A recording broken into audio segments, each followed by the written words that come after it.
can't believe I'm doing this.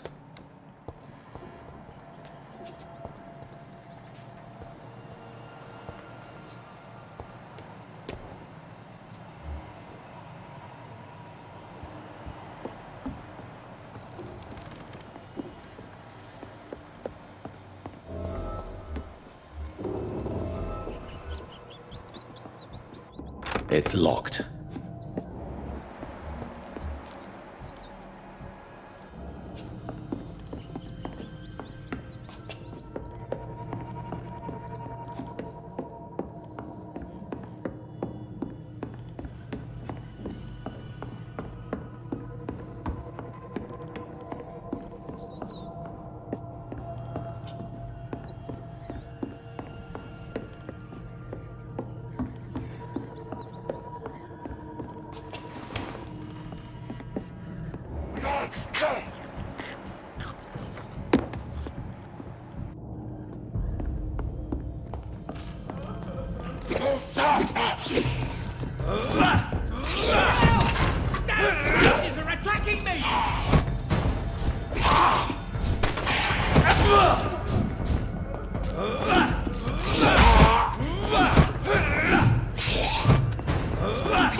What happened? Who are you? It's all right, sir. You're safe now. Oh, a fellow Englishman. Thank you, sir. For a moment, I thought those bloody heathens had killed me. What are you doing here? This place is not safe. Yeah, it's a cesspool, but it's mine. I came to collect some overdue rent, but those who still live here have gone completely bonkers. You're very lucky to be alive. Yeah, filthy immigrants. Fucking savages, every one of them. And now with this bloody fever, they're just animals. You can find safety of sorts in Whitechapel. If you're quick and cautious, you'll be able to avoid the savages.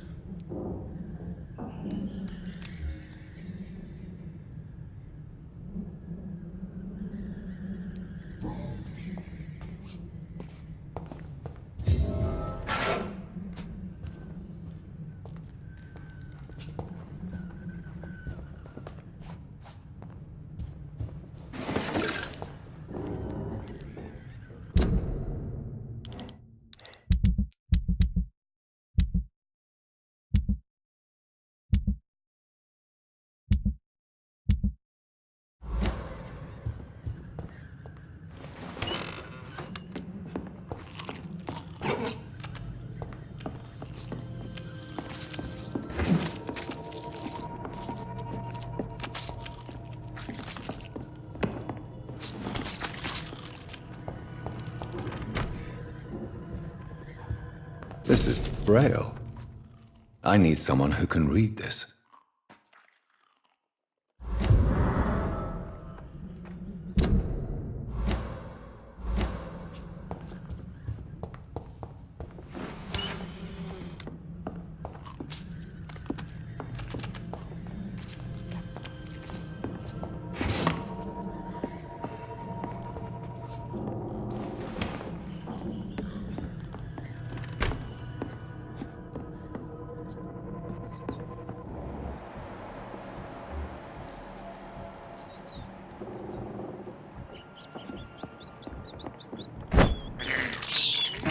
This is despicable.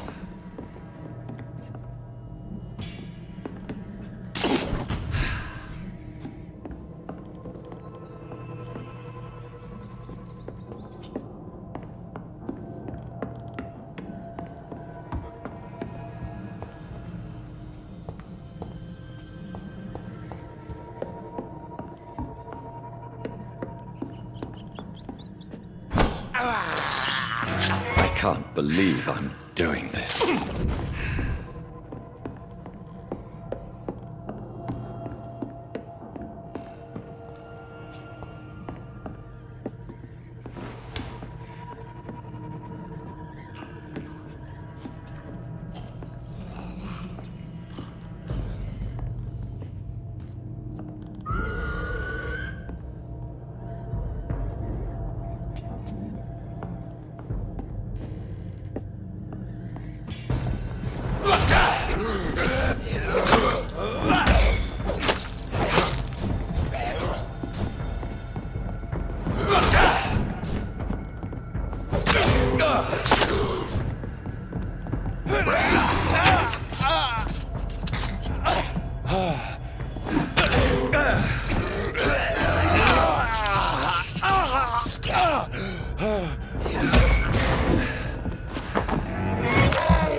I have this thirst for blood.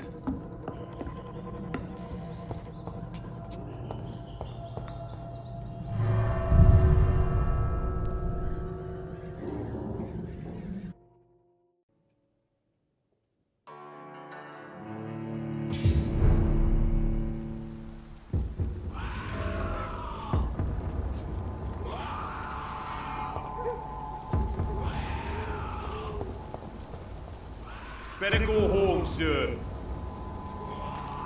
Out! I'm talking to you, you twat!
You had better return to Whitechapel without delay.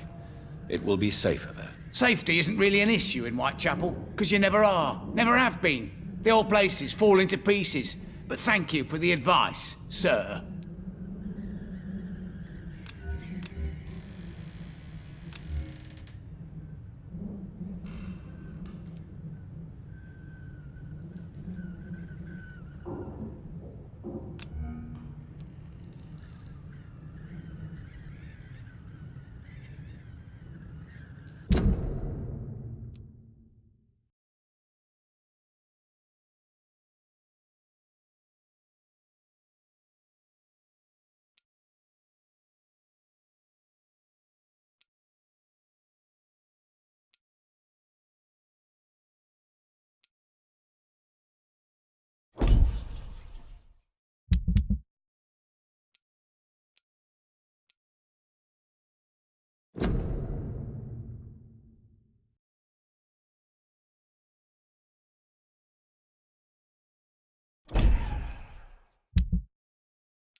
Closed.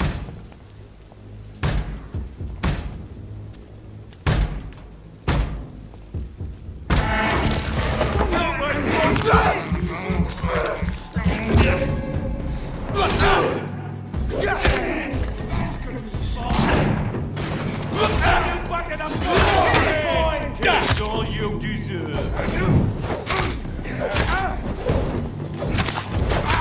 What's it? It's a killer!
It's locked all right.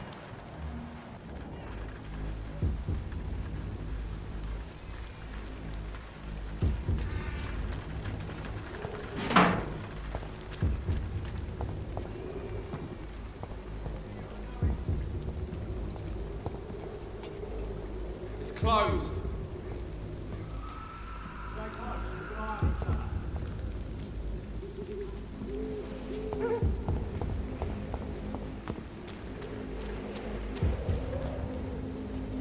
Please open the door, sir. Best be moving on. Steady, boys! We've got one of them here!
I'd step back, sir.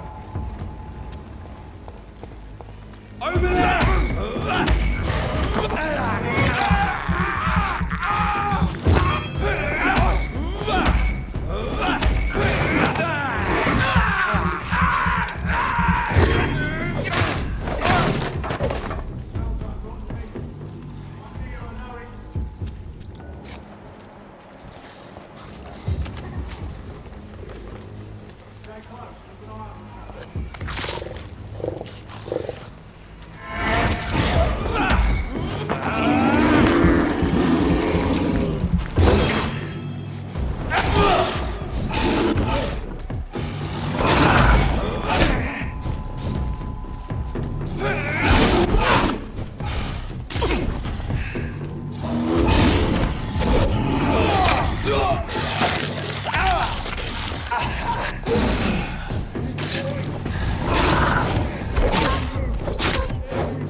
It's locked, all right.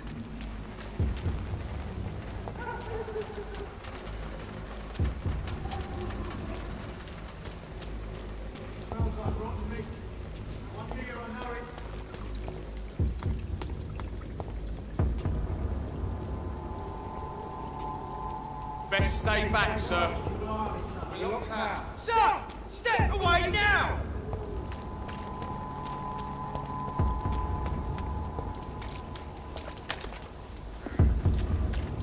Please open the door, sir.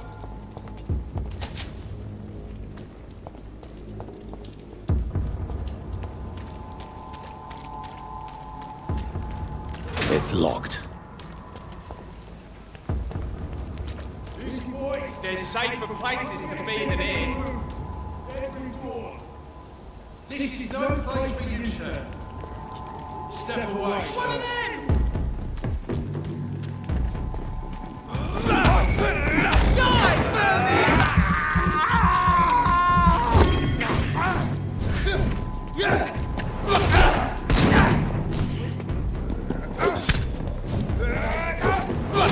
We have to stop it!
Please open the door, sir.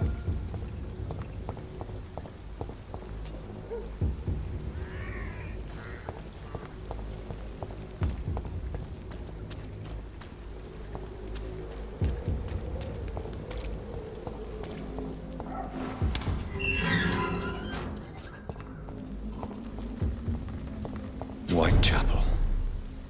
This neighborhood is linked somehow to the kind Lady Ashbury's blackmail. First, let's find this Petrescu fellow.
Someday you'll understand. I won't end up some drunk arsehole littering the streets. What? Shooting a boy in the middle of the street. Not the best thing to do, wouldn't you say? What? You saw what happened? Who are you? I'm Dr. Reed, and I'd like to ask you a few questions, if you promise me to set your gun aside. No. Look, I'm not a violent man. I'm Benjamin Palmer, doctor. And no one can help me. Not even you. Do you know Nurse Dorothy Crane from the Pembroke Hospital? Have you heard anything? It's funny, I've been searching for her too. I need some pills. But the woman is a phantom, if you ask me. Really? And why is that? Word is she ain't real. She's a cover for some doctor who runs an illegal dispensary for migrants. What can you tell me about this place? Nothing to say, really. This is where I used to live, and this is where I live now. You don't have anywhere to go? No family that would welcome you? Not since the death of my wife, Albert's mother. She was sick, you see. Long before the flu and all this shit. You mean you used to have a better life? Yeah, I had a wife, a home, and a job. I even used to have a name. And now I'm just Ben. Ben the Tramp. Perhaps you could focus for a moment and tell me your troubles. I'm sick, broke, and my son just stole my pills. Everything's coming up roses.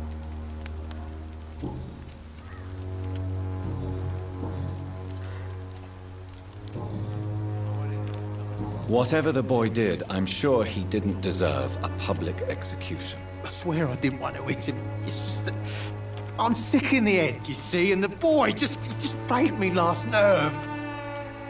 You don't seem well, Benjamin. Do you need any help? I always feel ill, sir. It's like I'm never right.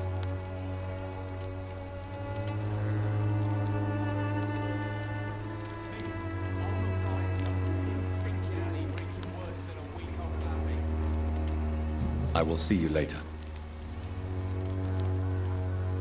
A gun, alcohol, and a bad temper make a terrible cocktail, sir. Goodbye for now.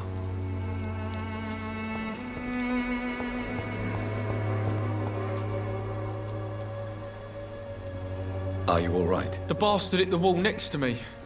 I don't even know if he meant to miss. If you've been hurt, I can help you. I'm a doctor. Name's Albert. Remember it. Now bugger off. Do you know Nurse Dorothy Crane from the Pembroke Hospital? If you know anything about her, I'd appreciate it. Never heard of her. If she's pretty, I'll keep an eye out. What happened? Did you really steal that man's medication? Hey, I didn't do anything. It ain't me. All right. Perhaps the poor drunk just confused you with someone else. Sod off, mister. You ain't got no clue what's going on here. Bastard was a soldier in the war, so now he's got the right to shoot me. It's true. I'm not familiar with this part of town. Perhaps you...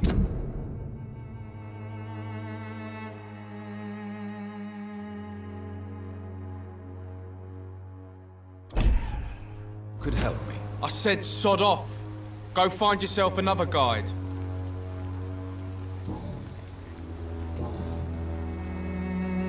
Do you need assistance? Please. Feeling tired these days. There you go. Let's hope nobody steals it from you. Very funny.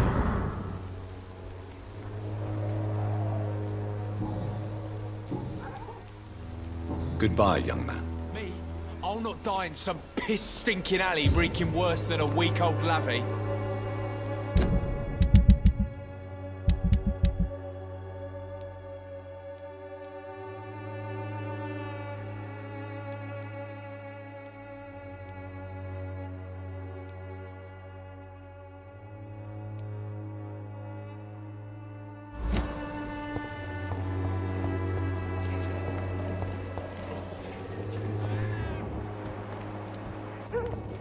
I won't end up another drunk arse on liquoring streets. When science fails you, Jason here will give you faith again. Drugs for the sick and suffering. The wet boots will be proud of me.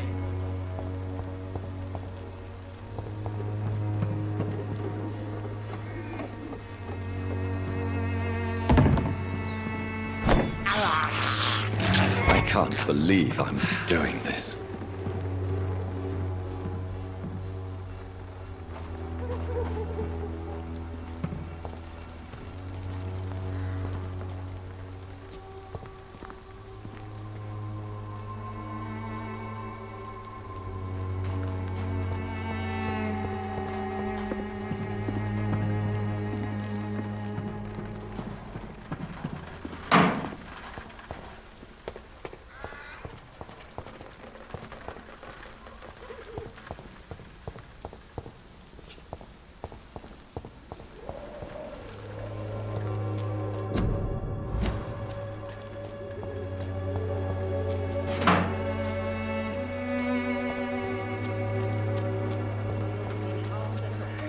Problems. As long as you have the money. Someday you'll understand. You've wasted your life away. Good evening, Benjamin. Can I help you? I'm afraid not, Mr. Reed. What is it, Benjamin? It was the war, wasn't it? Your nerves are shot, aren't they? I need some answers, Private. From one soldier to another. The doctors called me a liar, a coward. Put me in a straitjacket, locked me up. Finally, they sent me back to the front lines with a handful of tablets.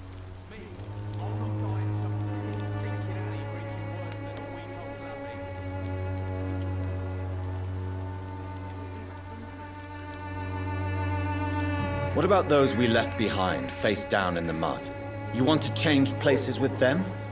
You cannot waste your chance at life this way. It's not that simple. I wouldn't have expected you to understand.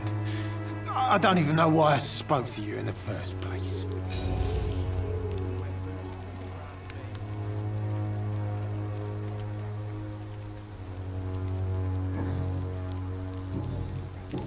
A gun, alcohol, and a bad temper make a terrible cocktail, sir. Goodbye for now. The Swanborough cordial can be the answer to all your problems. Good evening, miss. Good evening, sir. Are you interested in a miraculous cure for this unknown and deadly epidemic? Actually, I am. Then you have come to the right place. The famous Swanborough cordial is all you need to help keep you in perfect health. Oh, really? Why didn't I hear about it during my studies? I'm Jonathan Reed, by the way. Dr. Jonathan Reed. Ah, my brother has spoken of your research, sir. I'm Loretta Swanborough, and it's always a pleasure to meet a fellow healer. Do you know Nurse Dorothy Crane from the Pembroke Hospital? I'd like to know more about her. I don't like to talk about competition. Competition, you say? Never met her, but it seems she provides some sort of medical care to the poor. The whole thing has to be some sort of scam, if you ask me. Tell me, who intrigues you most in Whitechapel? The region itself is something to see, but I would say Camellia the mute florist who gives away her flowers. What do you think of the locals? Most of them are afraid or desperate. They all come to me eventually for my remedy. Is there anyone I should avoid? Cadogan Bates, without a doubt. The bloody bastard remorselessly exploits poor migrants as soon as they get here.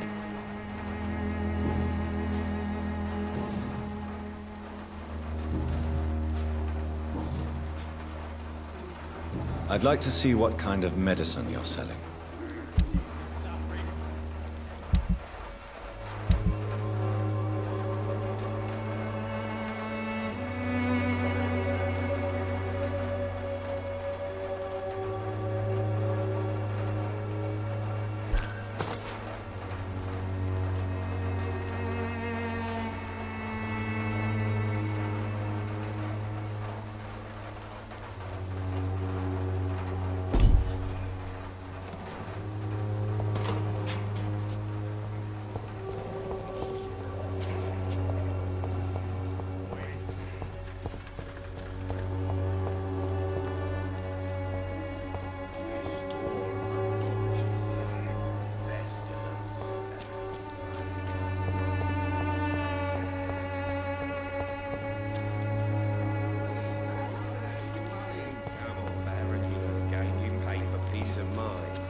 Joe.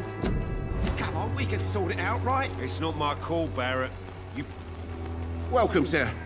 Please, take a browse of my wares. I'm Dr. Reed. I would like to ask you a few questions, if you don't mind. Doctor? Interesting. I'm Barrett Lewis. Usually I don't have time to waste with talk, but at this hour of the night I can hardly refuse. Have you heard of a nurse called Dorothy Crane? Nurse Crane? So the bitch really is a nurse, then? Always thought she was just some crafty foreigner, that one.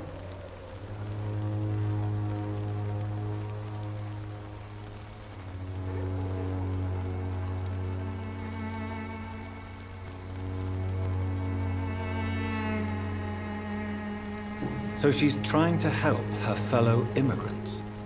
Why would that make her a villain? Dorothy Crane ain't even a real name. Something like Dorothea Cranew. Something like that. Came to England fleeing the war, I was told. That doesn't explain why she irritates you so much. Your precious Nurse Crane gives away medical supplies and prescriptions for free. I offered to sell it for a fair cut, but no. Miss Crane wanted to play the quiet saint.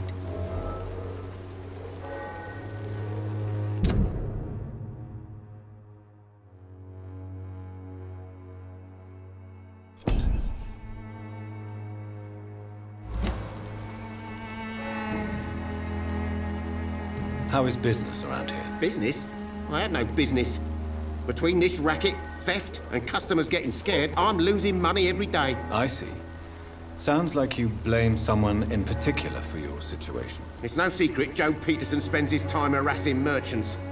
But with me, he's trying to put me out of business once and for all.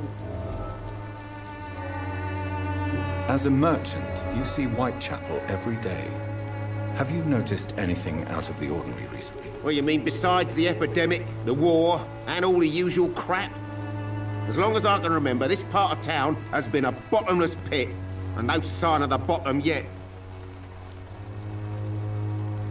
Violence is increasing in the borough. Yeah. A few nights ago, some blokes jumped me. Came out of one of the condemned workshops. Fever, madness, something like that. Where did this happen? Why did you go there? In the closed workshops nearby. I worked there as an apprentice in better days. Now I only go to find trinkets or tools. Too bad I was mugged, though. There was good money in that little box of loot I lost. Have you been hurt? No, but that's only because I ran like hell. Those men were raving lunatics, I tell you. Not even able to speak anymore, just screaming.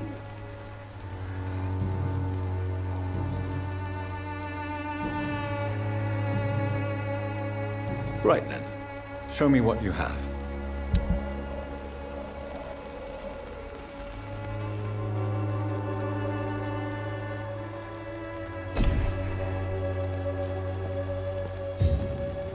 Fancy buying something, sir? You never lose your focus, do you? Do you need help, sir? I only need you to purchase something from my shop, sir.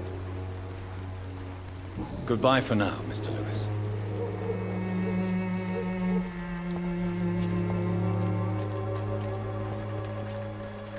Excuse me, sir.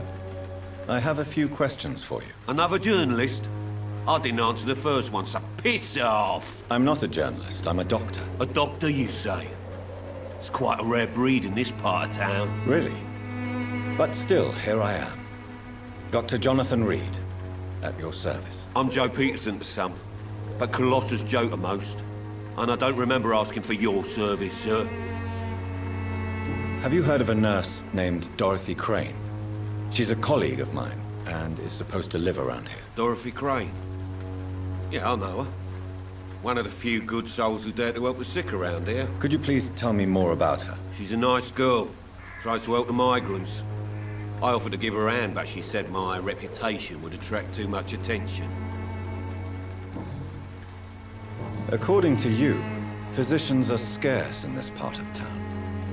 Why is that? Not familiar with this neighborhood, are you? I guess your fancy colleagues are too afraid of being stabbed in the back. This part of town does have quite a reputation. Would you say it's justified? Totally. Look at me, for instance. I always look my opponent in the eye before knocking him out. May I ask what you do around here? I do whatever I want, and sometimes even more. Now sod off. How did you become the local bully everyone is afraid of, Joe? There's no pride in roughing up poor bastards. But this is the only job I've found. And it pays well, too. A job? So you're racketeering for someone else? I got enlisted by the Wet Boot Boys, a gang from the docks. I'm their muscle for their dirty work.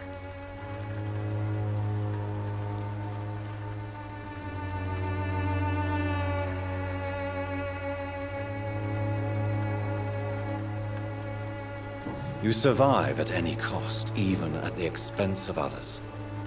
Perhaps that's just the law of nature. I don't care what you think, sir.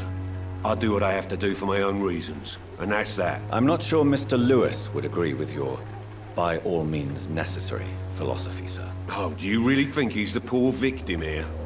Barrett can be as sneaky as anyone. Long ago, I even called the bastard my best friend.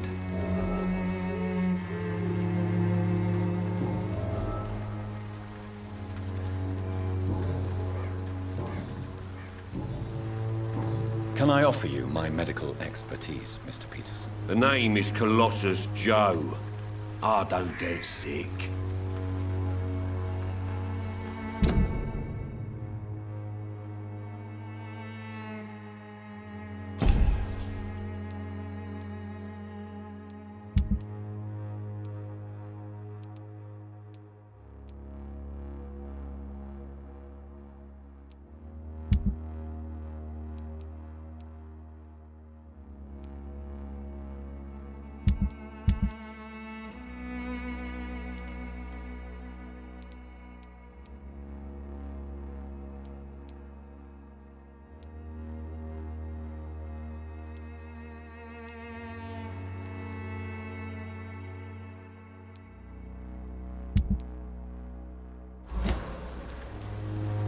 Goodbye, Mr. Peterson.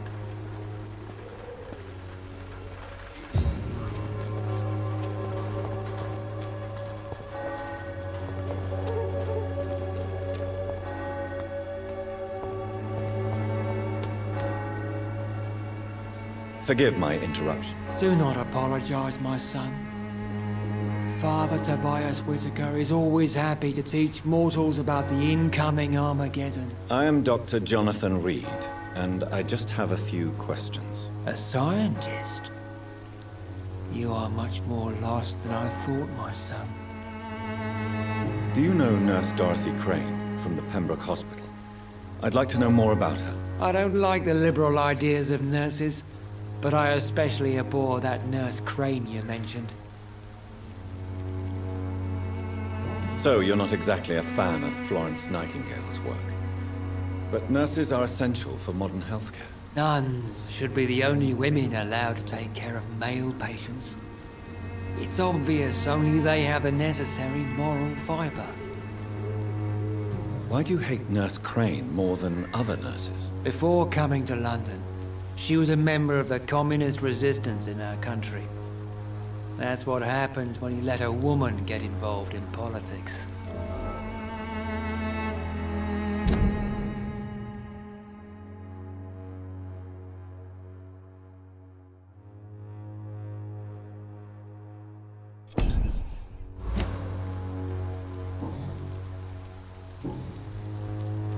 Have you any friends?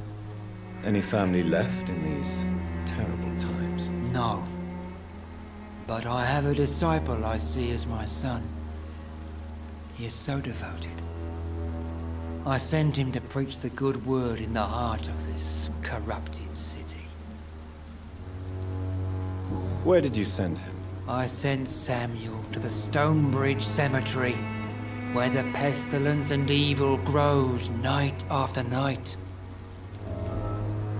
You sent him on some preaching crusade during the epidemic. As a true believer, Samuel will fear no evil while he walks through the valley of the shadow of death. Don't you fear getting sick yourself? I've been touched by God's grace. I am perfectly healthy.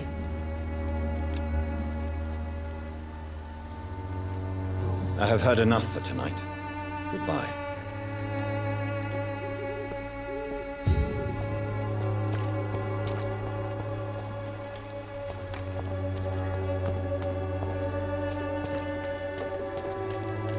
Something going on in this district. I don't know what. Like a secret or a plot.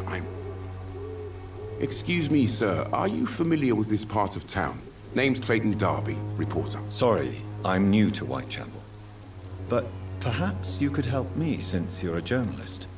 My name is Jonathan Reed. Dr. Reed, the famous surgeon. I'll gladly help if I'm able, sir.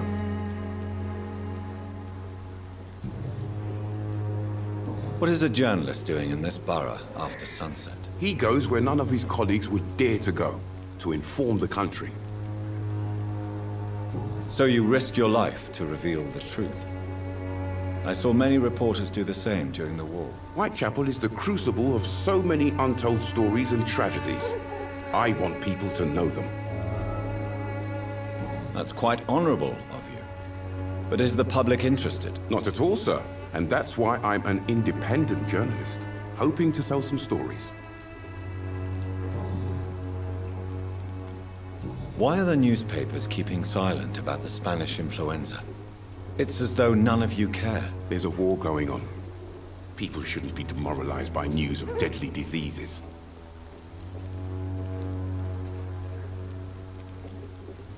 I served in France. Our top priority must be to put an end to this butchery. This war must stop now. Sir, streets are a battlefield too. An invisible and untold war is going on, and it must be stopped. Have you any idea of the danger you face in these streets at night? I've had to run and hide more than once from frenzied mobs incensed by the fever. Do you think the flu is really responsible for this, Doctor?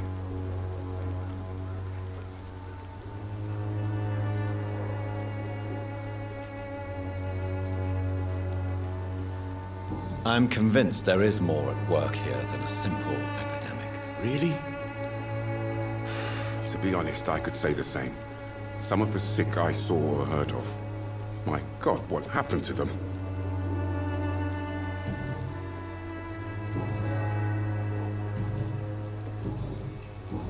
Do you need assistance? That would be nice of you, Doctor. Who knows what I may have caught you in my investigation.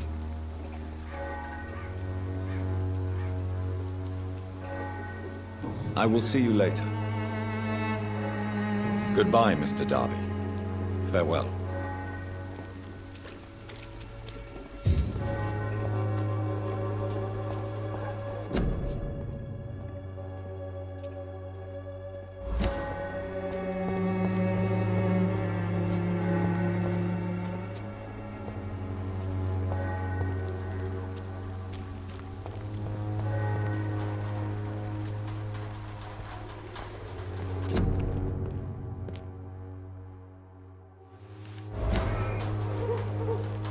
Good evening, miss. I'm Dr. Reed.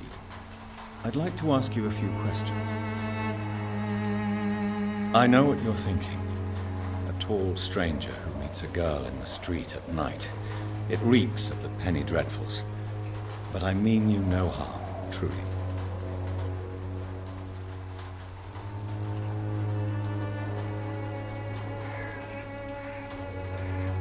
I know you understand what I'm saying.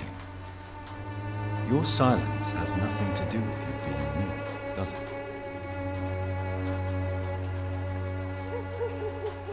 Melia, I know you work for Dorothy Crane. Please tell me about her secret dispensary. A stubborn and mute comrade. Nurse Crane and Darius Petrescu have been clever. You don't seem to need my medical attention for now. Very well. Goodbye then.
are blinded by your false faith, imprisoned by your daily routine. Unable to see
against malevolence and trickery. You are blinded by your false faith.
This could be the box Lewis thought he lost.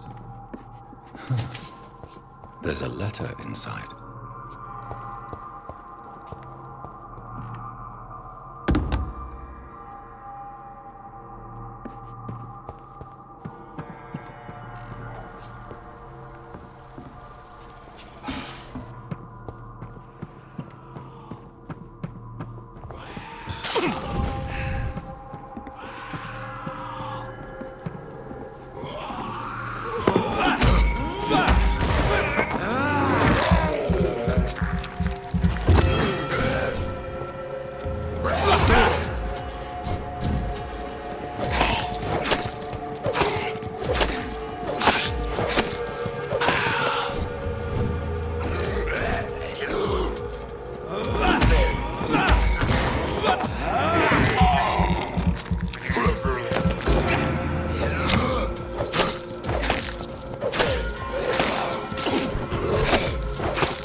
Take a look. Don't be afraid.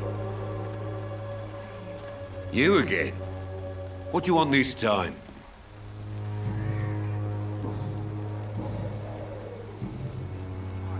Goodbye, Mr. Peterson.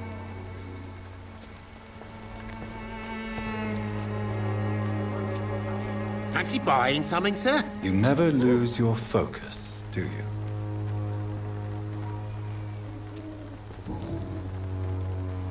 Joe Peterson. He's the villain here, isn't he? But you seem to know each other. I'd known Joe for years. I saw him box once or twice. He was a friend then. But these days, he's just another thug. What can you tell me about Mr. Peterson? Besides his behavior toward you, obviously. Colossus Joe was a decent boxer, good one even. But after his wife passed away, he found every excuse to stop training. Just wanted to pick fights with everyone.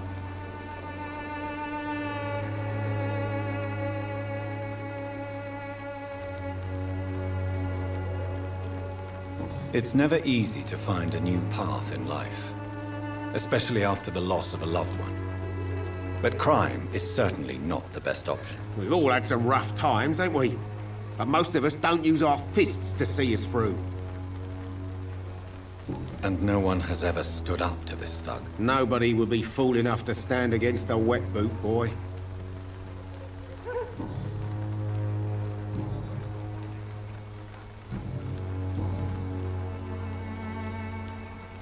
Goodbye for now, Mr. Lewis.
A love letter from Joe Peterson's wife, addressed to Barrett Lewis.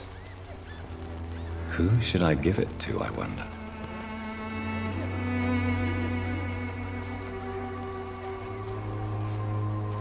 Fancy buying something, sir? You never lose your focus, do you? I found this box in an abandoned building nearby. I believe it belongs to you. Let's have a look. Yeah, this is mine. So, you faced those loons that roam around there. Extraordinary. I suppose I was lucky. Luck is a commodity round here. Yours should be properly rewarded. About this package, it's not just tools and trinkets, is it? I want to be rude or anything after your kind gesture, but it's none of your business.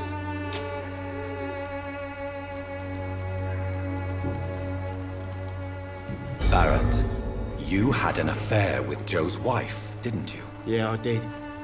She's the only woman I loved. My first regret is that she stayed with Joe after Harry was born. The second is I never shed a tear when she died. Did you ever try talking to Joe? Never. But I suspected he knew everything, even without knowing it. And he decided to make me pay in his own way. Do you mean you're Harry's father? No one will ever know for sure. And it's better that way. And I don't believe I'd have been all that bad as a dad.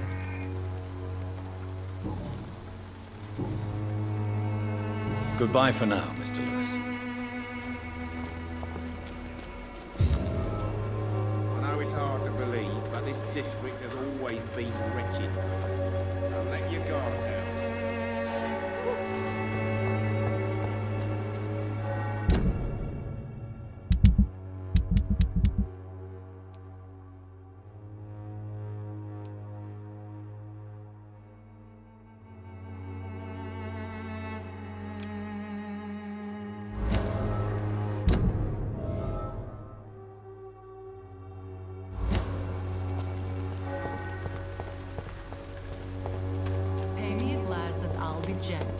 Pay me a bottle and I'll be mad.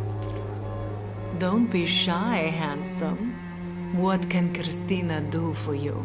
I'm not looking for what you're selling. But I'd like to ask you a few questions, if I may. I'm a doctor.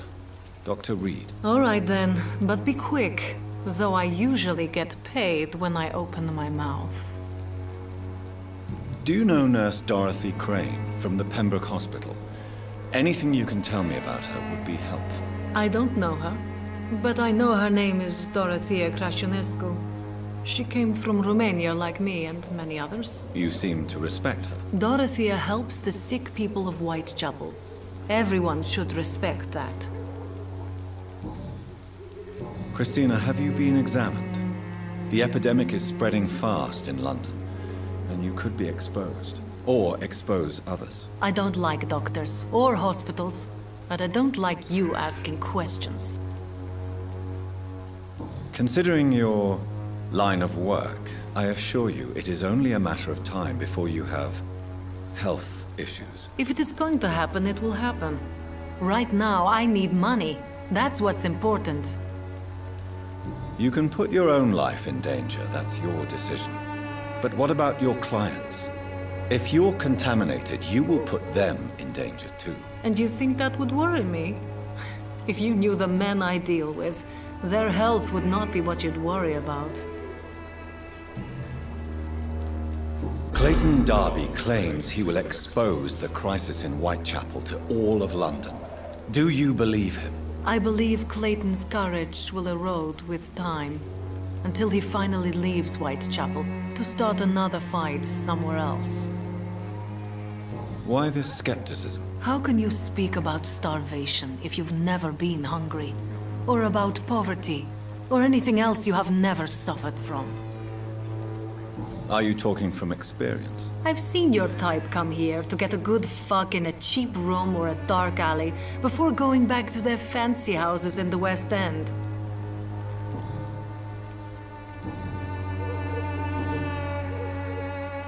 Tell me about yourself. Are you joking with me? People don't usually come to see me for conversation. I have no interest in your work.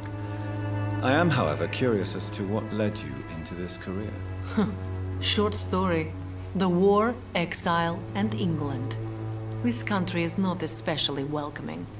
I've been refused many jobs because of where I am from. I had few options left.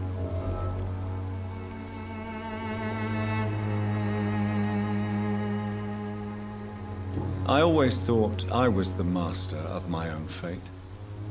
But now I know we don't always have control over our lives. I don't judge you. You know, this money is not only for me.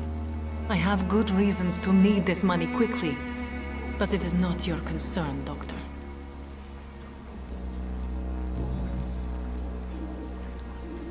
Do you need any assistance, Miss Popper? It depends on the price of your medicine. I will see you later. Goodbye, miss. Take care of yourself as best you can.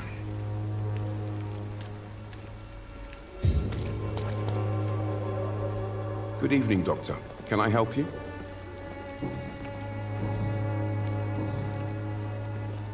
Christina Popper claims she sells her body because she can't find any other work. Do you believe her? Of course I do. Her story is exactly what I want my readers to understand. We live in an intolerant and divided nation. Do you think things will ever change, Mr. Darby? I believe the situation can only improve. And now that women can vote, I'm convinced things will change. Goodbye, Mr. Darby. Farewell. Pay me a glass and I'll be gentle. Pay me a bottle and I'll be nasty.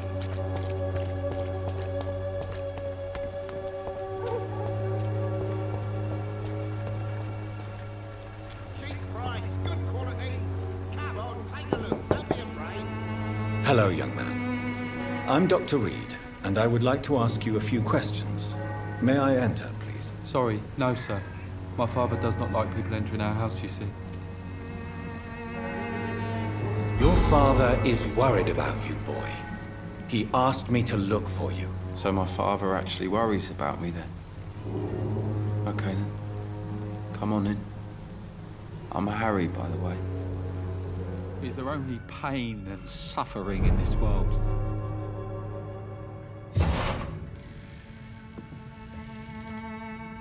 So, may I ask you a few questions? I'm not bothered. What could be worse? Do you know Nurse Dorothy Crane from the Pembroke Hospital? I'd like to know more about her. Yes, I know her. She came here to examine me when I was very sick. She said I should go out more. How do you feel? I'm fine. I mean, it's not easy every day, but I'm fine. I'm just tired of being sick all the time. If only I could be tough like... well, you know. Speaking of which, what can you tell me about your father? My father is an idiot who makes idiot things. That's all I have to say. Forgive my bluntness, young man, but you don't seem happy living in Whitechapel. Why should I? I never wanted to come here in the first place. It was my father's decision. And look around you. Does this look like a nice place to live?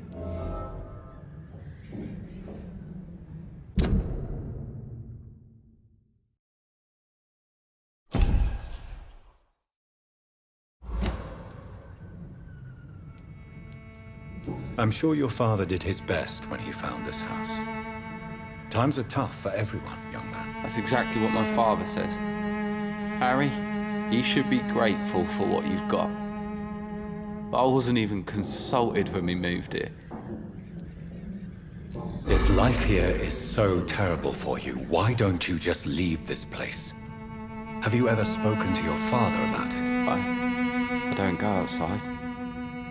It terrifies me so. I went outside once without my father noticing and I saw terrible things. Bloody and frightening things. So that's why you stay at home all day? For fear of the epidemic? I'm not afraid of disease or death, Dr. Reed. It's the living I'm afraid of. Do you remember when Barrett Lewis was close to your family? To your mother? Not really. I was too young. But I remember it was a happier time. Mr. Lewis was funny. He often had dinner with us. Why are you sad, then? Because it hurts to remember a time when my father used to laugh and smile. It hurts to realise he's as sad as me now. How was he towards you? He was nice, I guess. He never forgot my birthday. He always offered me books. I liked books. Your father and Mr. Lewis used to be good friends. What happened, Harry? I was young then. I don't remember Mr. Lewis ever coming back again after my mother died. Or was it after my father started bullying him? I don't know. Have you tried speaking to Mr. Lewis about it? I don't go out often, but yes. And he scolded me and told me to leave him alone. I guess my father frightens him too much. But you are not responsible for your father's actions. Am I not? Dad always says that he joined that gang for my safety. So if I wasn't born, people wouldn't be worrying about Colossus Joe. Do you need any medical help, young man? Yes, I do. I feel so tired. I don't know if it's the epidemic, but everything seems so hard. I will see you later.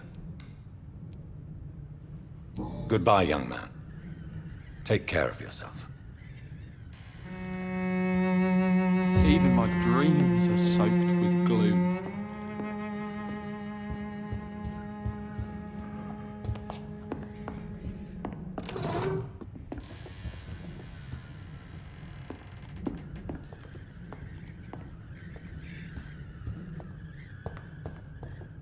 Is there only pain and suffering?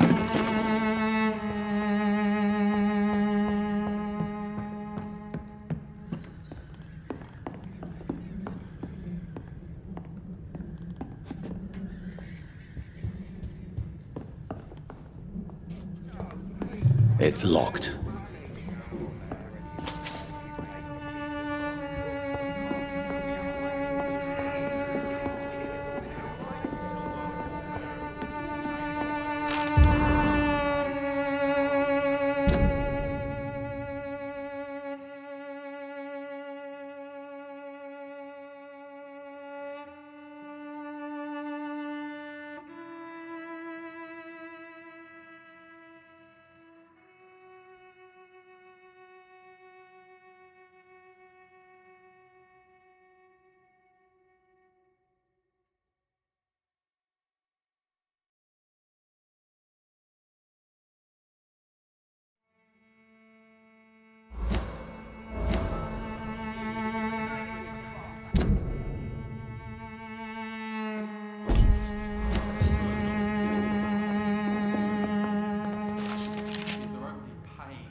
It's locked.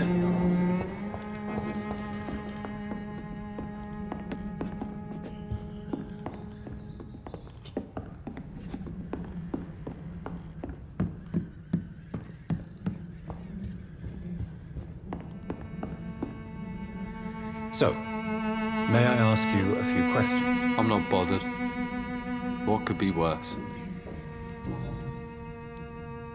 Would it ease tensions with your father if he got an honest job? Because he tried, you know. I can't say. I'd be glad if he dropped his thuggish activities, but I'm not sure it would be enough. Why is that? Sometimes I suspect it's me, Dr. Reed. Or it's this life. It's like I can't find my place.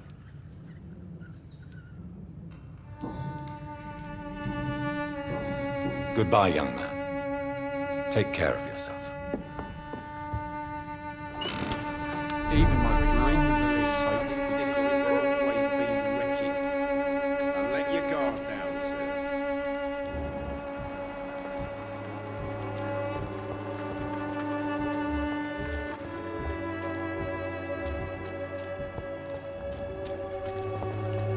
sir. Cheap price. You again? What do you want this time?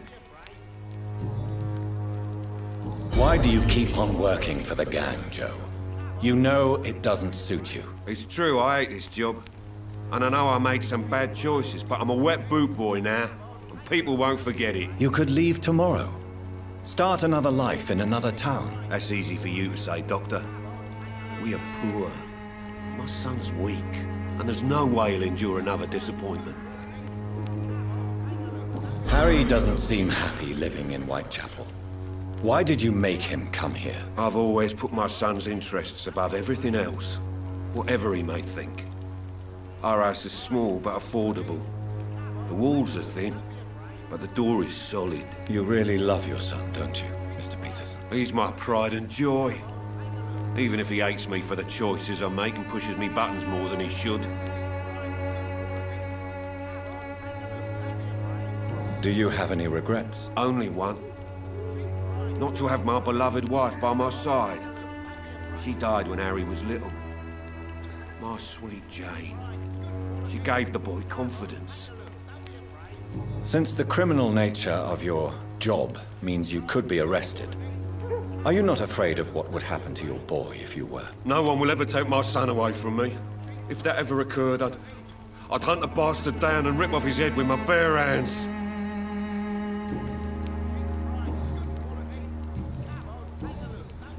Goodbye, Mr. Peterson. Cheap price, good quality. Fancy buying something, sir? You never lose your focus, do you? What do you know of Harry Peterson? The boy seems so fragile, not like his father at all. Harry's a good boy, but he spends most of his time complaining. He's had it tough, all right, but he needs to grow a pair. What troubles him exactly? Well, despite being his father's son, almost everything, I think. He never wanted to come to Whitechapel in the first place. Hates this place more than most of us.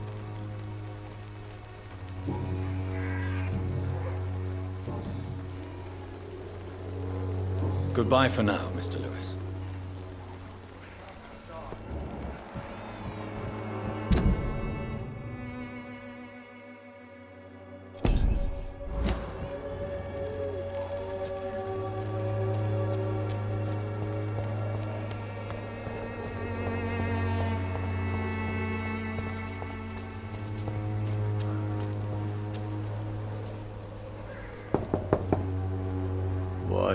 What do you want?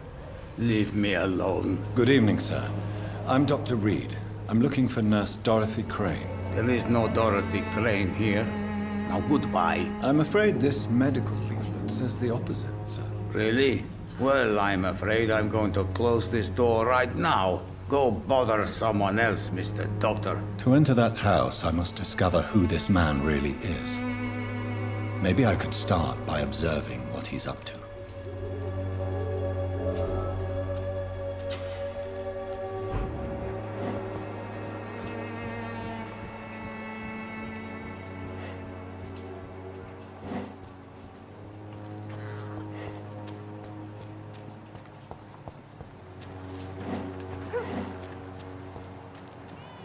It's locked, all right.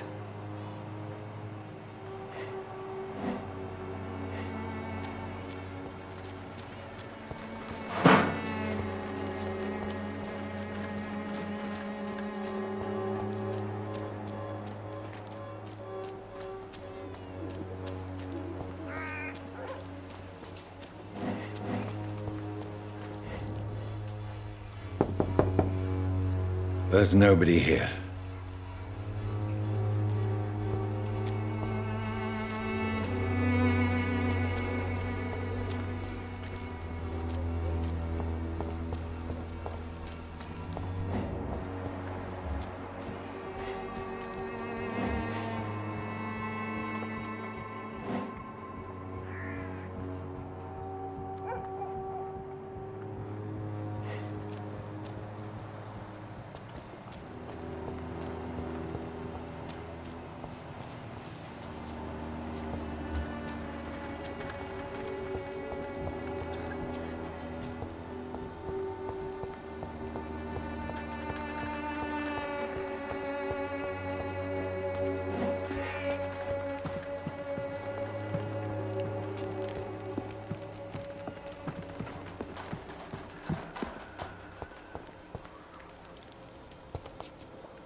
match for the Swanborough cordial. Good evening, my dear colleague.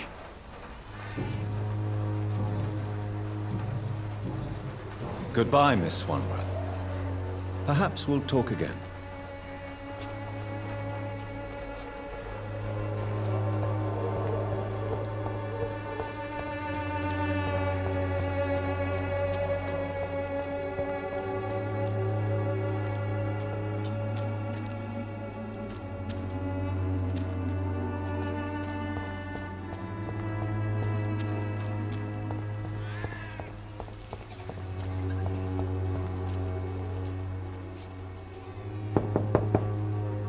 Nobody at home.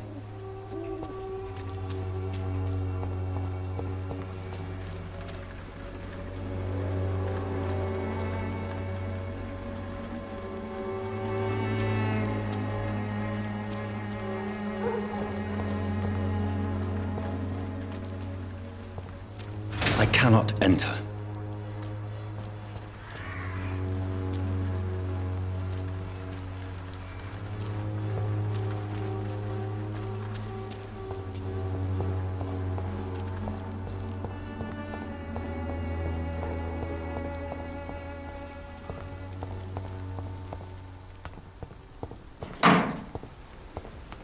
No civilians allowed!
It's locked, all right.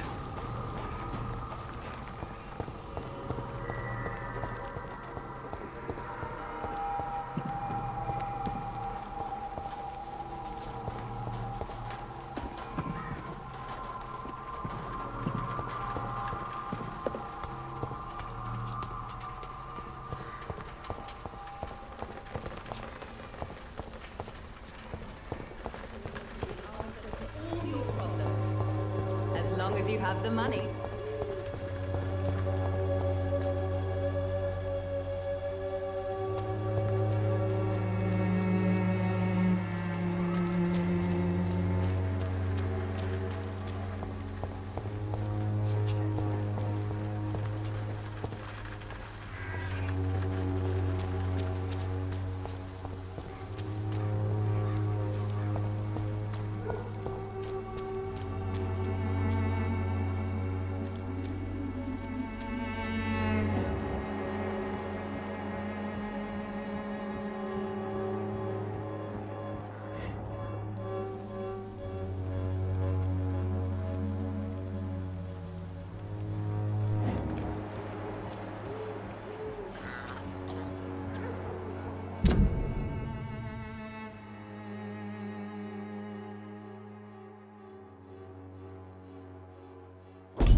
There's no one in.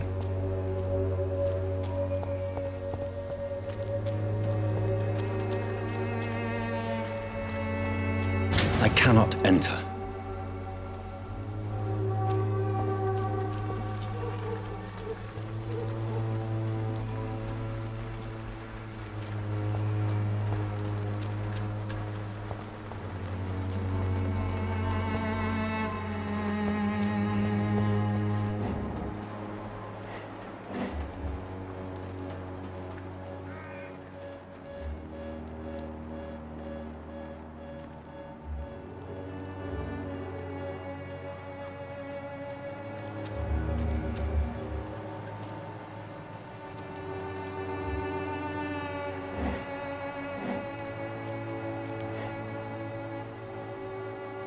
It's locked.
A strange man was at the door with a pass for our medical facility. I refused him entry.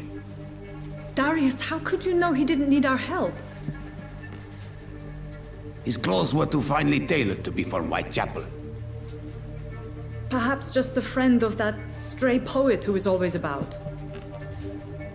Richard Nithercott? No, not of the same cloth, this man.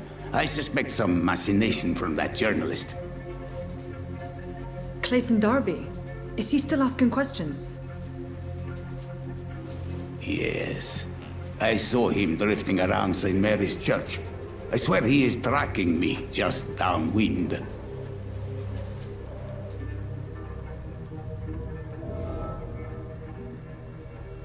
I must talk to that journalist or the poet. They must know about Darius. Nearby the church they just mentioned.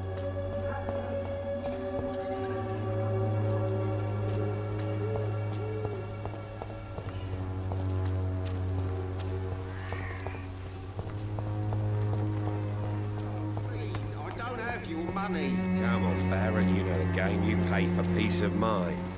Can't you just look the other way this week, Joe? Come on, we can sort it out, right? It's not my call, Baron.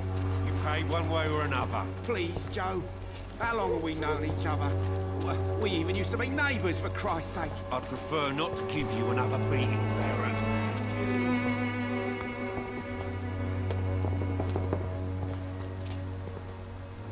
Good evening, Doctor. Can I help you? I heard you're investigating an underground medical dispensary in Whitechapel. What do you know about it? Not much, I'm afraid. They are wary of strangers, and I'm not really an acquaintance of theirs. Why do you care? I'm a doctor, Mr. Darby. I care about everything involving public health and this epidemic. Are you sure you're not just concerned about the repercussions that a scandal involving a certain Nurse Crane from the Pembroke Hospital would bring? Without a doubt, you are a damn fine journalist, Mr. Darby. What do you know of her accomplice, a man named Darius? I don't know much about the man. He's very cautious, never goes out, doesn't seem to have any friends or family. He has no relatives at all? No, except for that strange man, a poet named Richard Nethercott, who sometimes comes by. Darius would never let him in. Where can I find this Mr. Nethercott? He spends most of his time lurking around Whitechapel, talking to himself or declaring verses. These days, you can usually find him behind the church. He never goes out? No. A few days ago, he unexpectedly did. I followed him, but it was just a ruse to keep me away from his house. Really? How do you know? He went to the nearest mailbox, but just before posting his letter, he ripped it up and threw it away.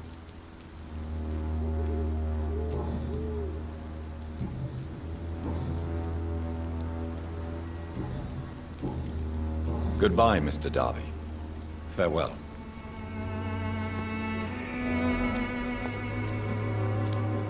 I'm cheap and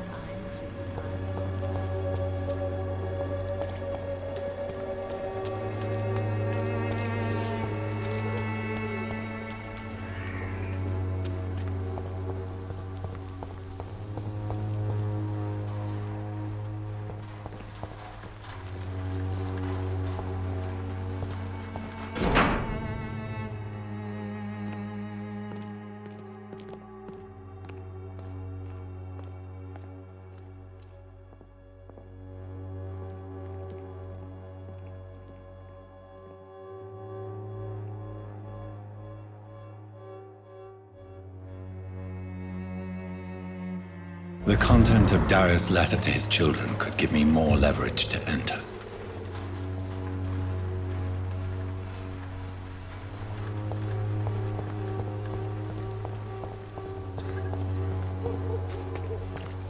It's locked, all right.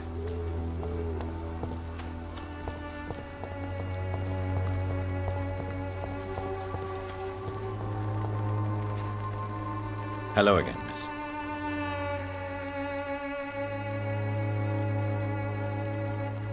I know you understand what I'm saying. You're silent.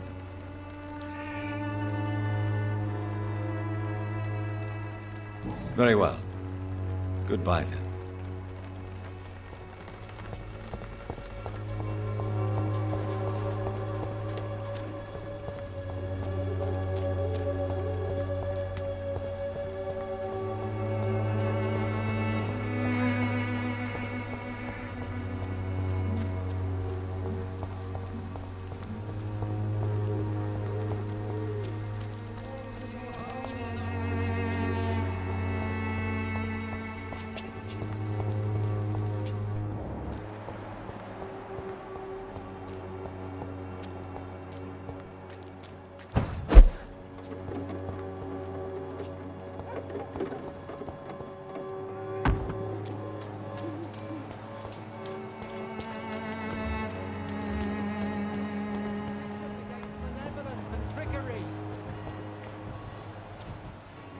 You are blinded by your false... Good evening, Mr. Whitaker. It's Father Whitaker, my son. So, are you still lost in your rational delusions? What do you mean when you say that I am more lost than you thought? All scientists are entangled in a world of causes and consequences, and most of them can't see the plain truth. Quite a judgmental opinion, if you ask me. But what do I know? Blinded by science as I am. But you are seeking answers, aren't you?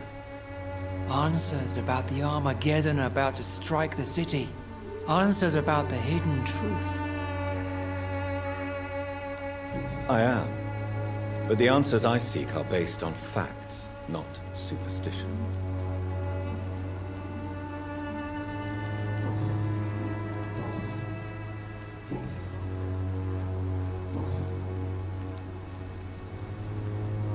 What do you mean when you say that I am more lost than you thought? All scientists... Quite a judgment. But you are... Well, I suppose I can spare a few minutes listening to your so-called truth. As a doctor, you must be aware of the decimating epidemic. But let me tell you that this so-called Spanish flu is just the beginning of the end. What do you mean? The beast is finally revealing itself, corrupting the flesh and the heart of men. With my own eyes I have seen them, those minions from the abyss. Really? And what would be your answer to this biblical threat? We must fight the disease before this legion outnumbers us. But not with scalpels and microscopes. No. What is left then? Cleansing fire.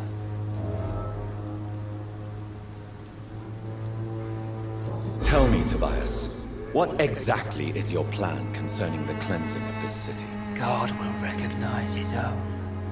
More than once this city has risen from the ashes, hardened and purified by the flames.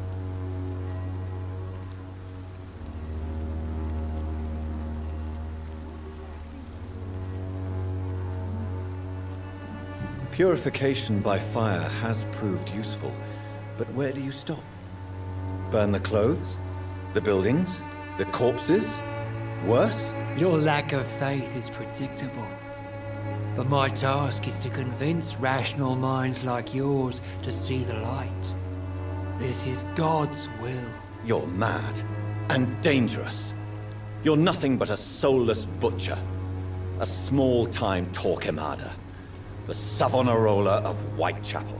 My son, if you think salvation is a free gift, go listen to the lies of that pompous fool, Joseph. Joseph, a fool? Vicar Larrabee of St. Mary's Church.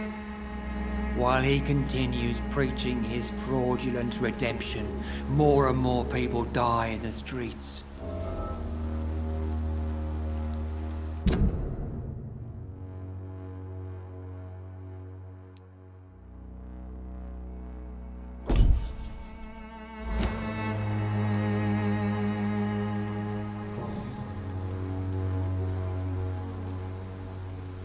I have heard enough for tonight. Goodbye.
Good evening, sir.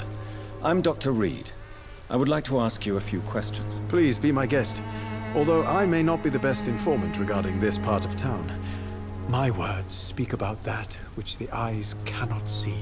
Really? Are you an artist of some kind? I'm a poet, sir. Richard Nethercott, at your service. May I ask you a few questions about the district? Extraordinary part of town, is it not? I'll be glad to help you, if I can. I'm looking for Dorothy Crane, a nurse who lives in this vicinity. Dorothy Crane. Oh, I love the name. The Crane of Whitechapel. Sounds very mysterious. But, sorry, no, never heard of her. What can you tell me about an old man called Darius? Darius Petrescu? Yes, I know him. At first, I thought he was only a small publisher. I invited him to publish my work, but his reaction was pretty clear. Not interested in your talent?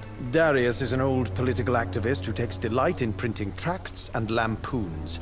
Those communist activities only require mediocre writing skills.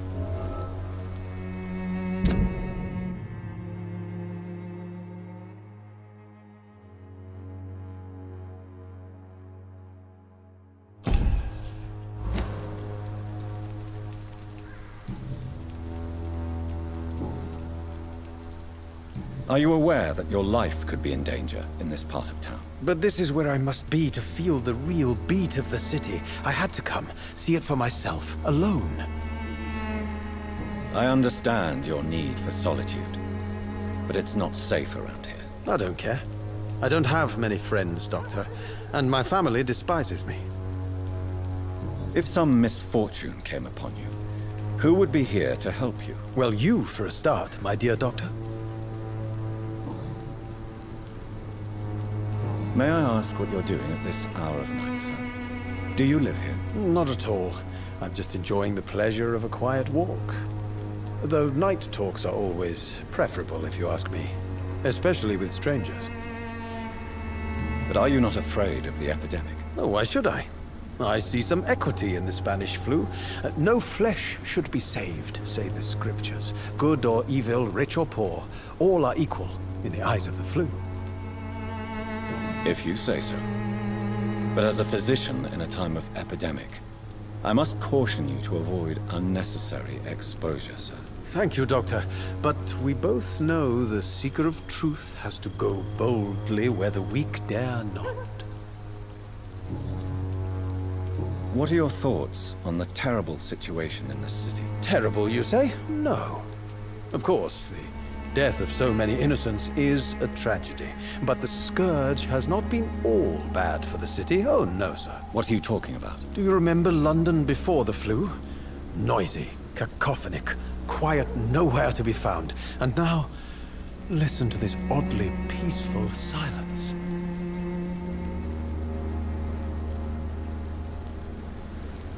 Yes. The enjoyable silence of the grave. You have a unique perspective on the situation, I must admit. Most people fail to understand my perspective. I don't blame them. But how could I call myself a poet if I veiled my feelings?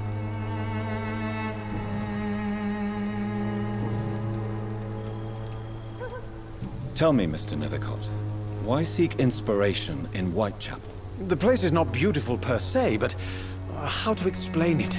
Stirring and challenging. Do you not think it a little morbid? On the contrary, sir. Whitechapel is full of life, full of beauty. Just like my dear muse, the wonderful Camellia. What can you tell me about Camellia? Not much. And that's the beauty of it. She can't speak, you know. She's a locked mystery who exhales kindness and sweetness.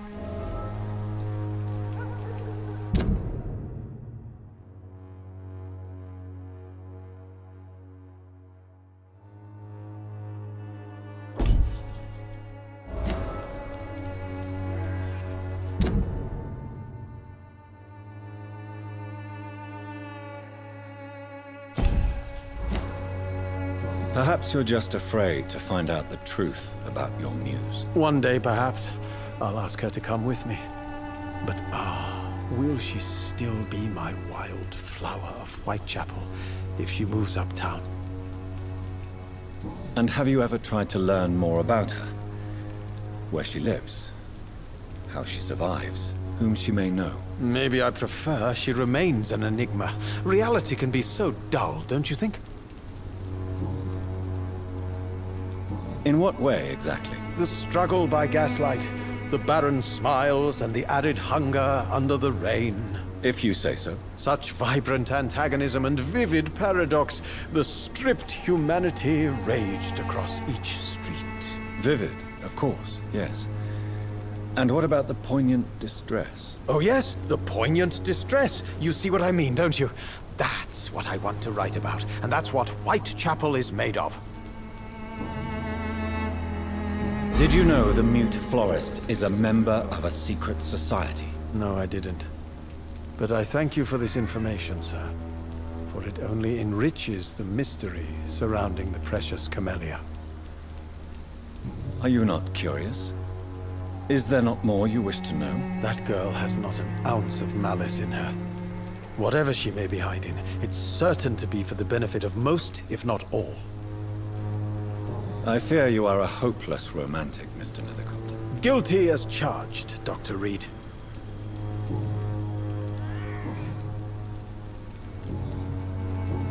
Do you need medical attention, sir? It may be wise to let you prescribe me something. I don't feel like I should. I understand your appetite for words and macabre beauty, sir. But you should be more careful. The nutrition of my mind is more important than my physical health. But I appreciate your concern, sir.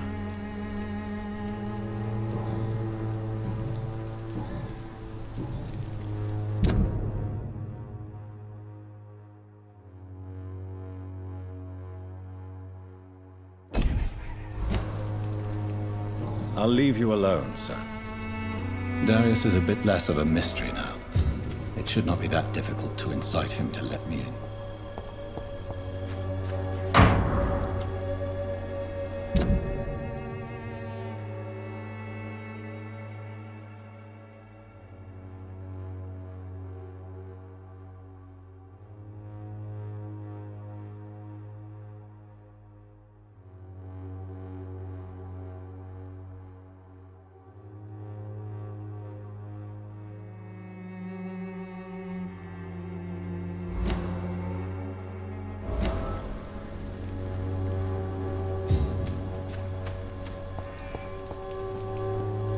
Good evening, Mr. Nithercott. And good evening to you too, my good sir. Can I be of any help?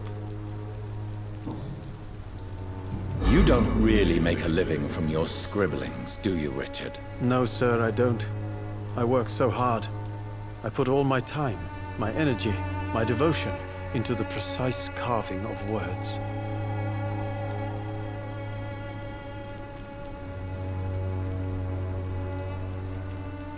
When she was younger, my mother was a painter and a poet. She told me many times how poor her artist friends were and how she helped them. My parents pay for my rent, my food, and my clothes.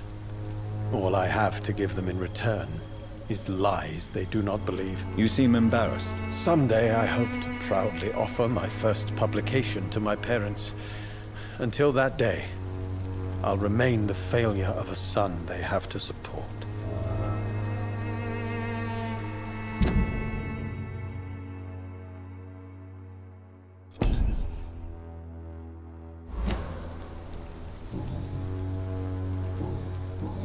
I'll leave you alone, sir.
Can't you just look the other way this week, Joe?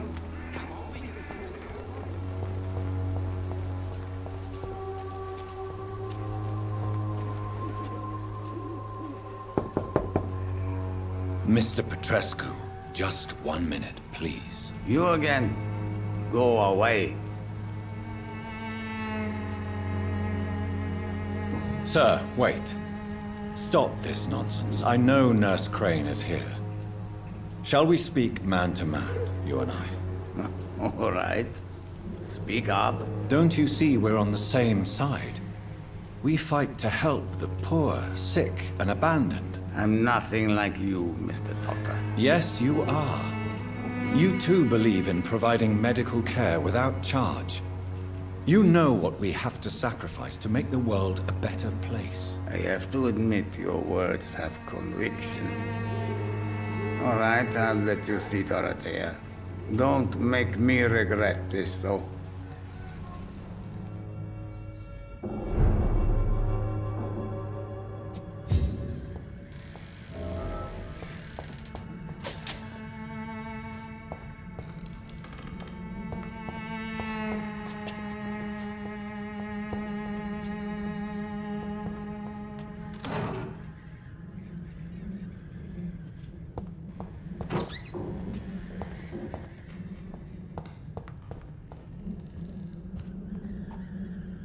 If you want to talk to Dorothea, you must go across the courtyard and take the stairs. We've not been formally introduced.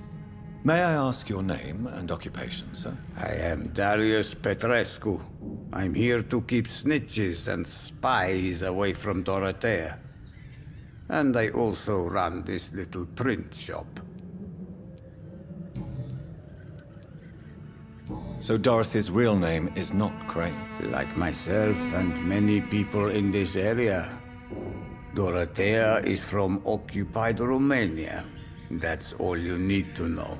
She seems important to the community. More than you can imagine. The West End does not want to hear of Whitechapel's misery. Dorothea is one of the few doing something about it. Did you refuse to publish Richard Nethercott's previous works, Darius? Yes, his manuscript is as pompous as he is starched. Now there's a man who loves the sound of his own voice. You could have told him so. As a great writer recently said, politeness is the most acceptable hypocrisy. Tell me everything you know about Camellia, the mute florist. I do not believe in the afterlife, Doctor, but I'm almost convinced Camellia is an angel. She volunteered to give out our medical leaflets. Are you not worried for her safety? She is as brave as she is tough, and clever, too. If only I had met her when I was younger. Are you in love with Camellia, Mr. Petrescu? Don't be stupid. If I had met her when I was younger, we could have won our revolution. Who is she, really? Do you know where she's from? She's not from around here, that's all we know. Camellia is not even her name. It's her favorite flower. You say she has no close family? Well, there's that awful poet who constantly follows her around like a lost puppy. A good man for sure, but a very poor writer.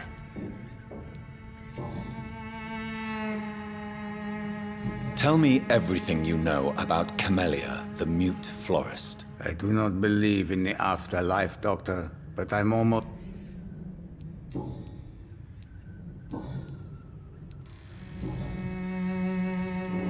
Do you have any family left, Mr. Petrescu? Children or grandchildren? Who knows? I have abandoned my people for so long, they might as well be dead. As dead as I am for them, I suppose. Don't be embarrassed, sir. If you must know, my own father disappeared many years ago, and I forgave him. It's quite awkward to talk about our families like this, but... Thank you, Dr. Reed. I appreciate your trust.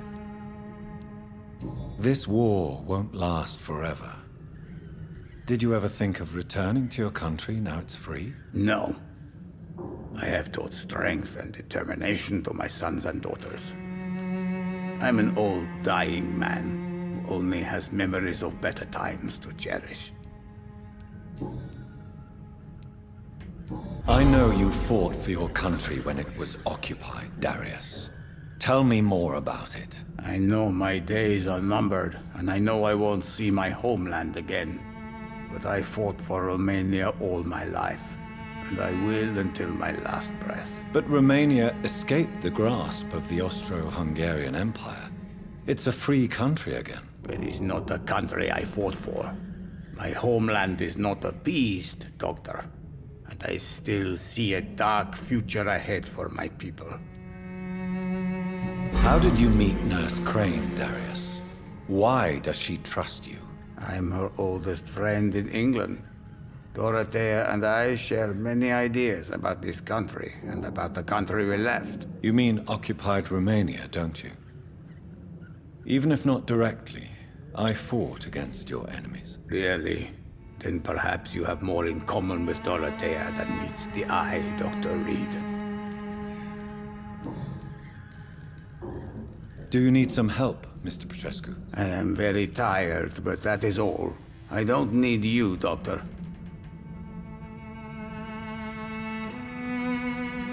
Well, if you feel all right, that's fine.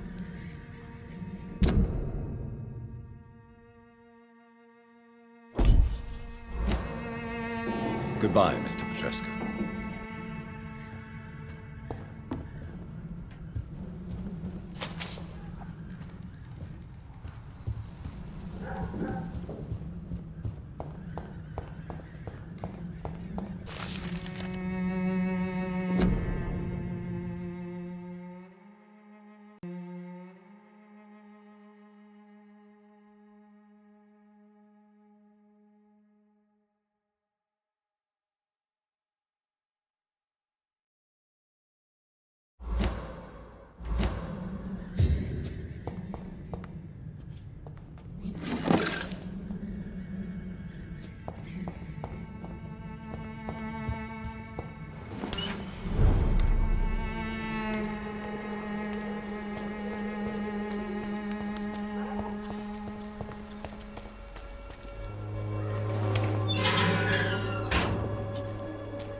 He's going into...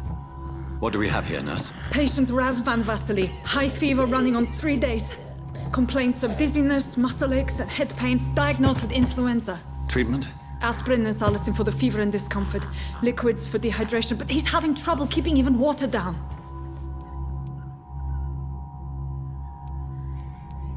Thank you, nurse. Anything else I should know? He did lose consciousness this morning, but he's never had convulsions like these. He's not convulsing, he's choking. He's not getting any air. Scalpel! Hand me that scalpel! What can I do, Doctor?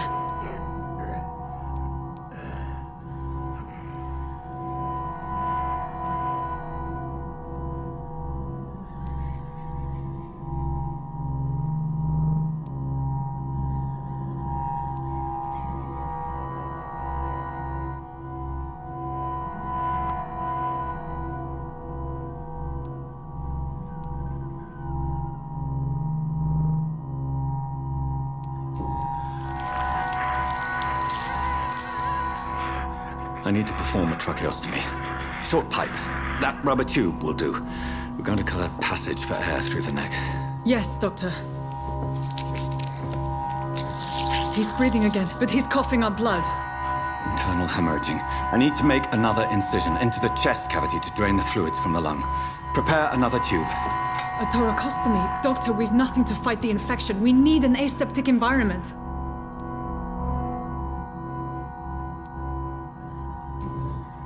Right then, Nurse Crane. What do you suggest we do? I've no idea. I'm not the doctor. Time is of the essence. We need to perform a thoracic drain. Yes, Doctor.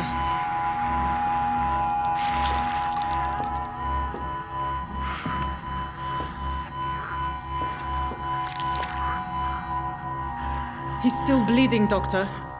I'm losing his pulse. The drain must have punctured the intercostal artery. There's too much blood.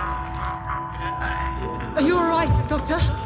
I can't see.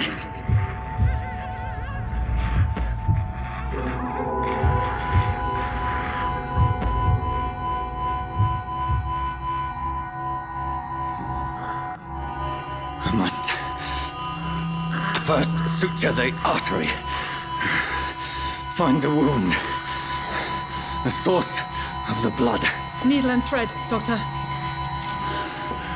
Good. The stitches are holding. How's he doing? We're losing him. We've lost his pulse. He's dying, Doctor!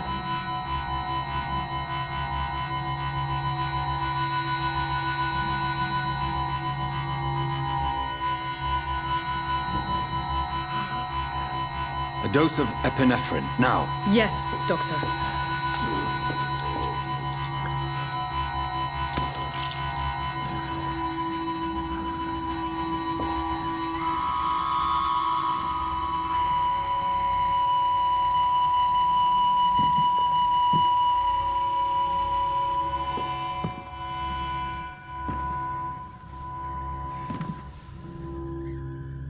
We've lost the pulse.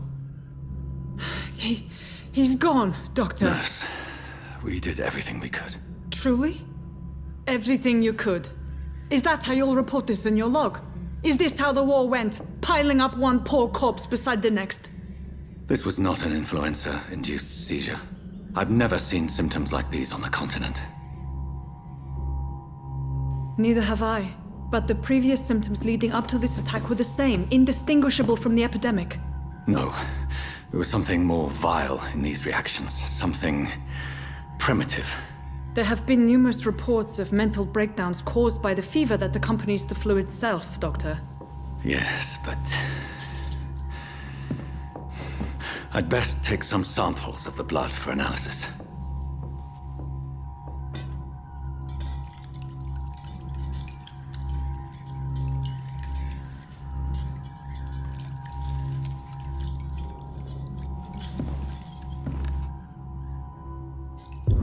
You're here to test my bedside manners.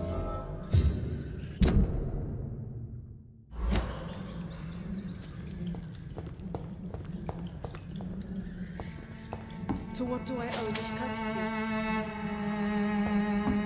It's locked, all right. I cannot enter. This is an unfitting place for the illustrious Doctor. I suspect it was more than intuition alone that led you to us. So, how might I be of service, Dr. Reed?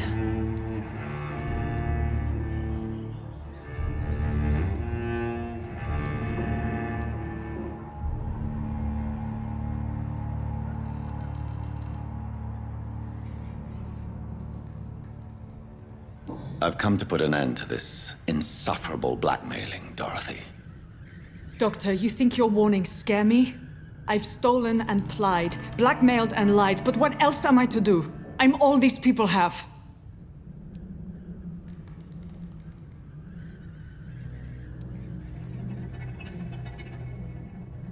Dr. Swansea is a sensible and honest man. He wouldn't have refused your friend's care at Pembroke. It's easy for you to say, Doctor. These people cannot go to the police, nor to the hospital. They don't even speak English. They depend on me for everything. But why Lady Ashbury? Why her, of all people? She's pristine and proper, all right. But that she-wolf in sheep's clothing murders the poor for sport. I have her where she belongs, and I'll milk her for all she's got. So, the end justifies the means. Is that your defense? I know you're kind, Doctor. Just another fine-heeled, silver-spooned gentleman who was given the world on a platter. You know nothing of poverty. Nothing of the shame, the hunger, the loneliness. You've convinced me of the sincerity of your actions and their noble justifications. But all the same, blackmail is a crime, and it will stop, Nurse Crane. So, are you going to turn me over to the authorities?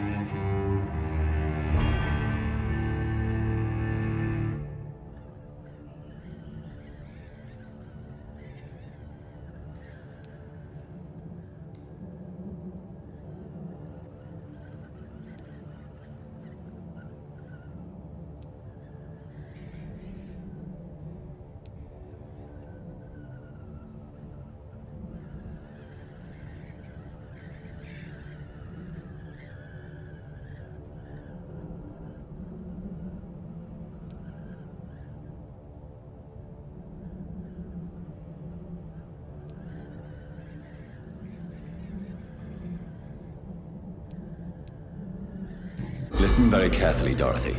You will erase from your memory everything you pretend to know about Lady Ashbury and Pembroke Hospital. Let that rich bitch off the hook over my dead Nurse body. Crane, enough. Listen as if your life depended on every word. I know you've a generous heart who gives freely to those in need, but you shall walk away from the shadier streets of your business. I will never abandon... Dorothy, the discussion has come to a close. Your clandestine activities in the Resistance are over. Let it go. I'll let it go. Yes. All gone.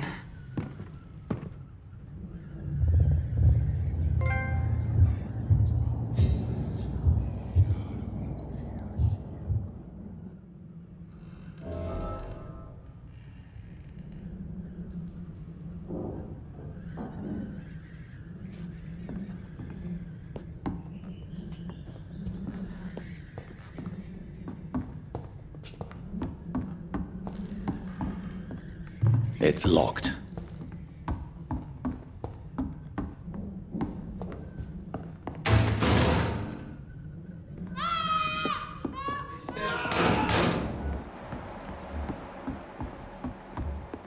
Oh, this one's... Watch yourselves! There's one of them!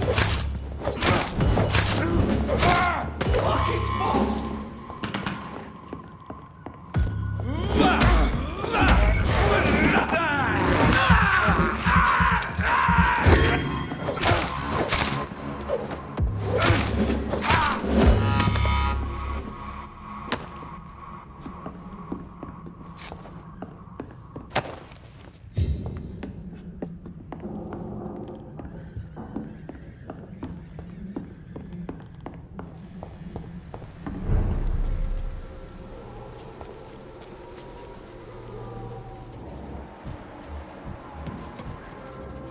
Sir, no civilians allowed.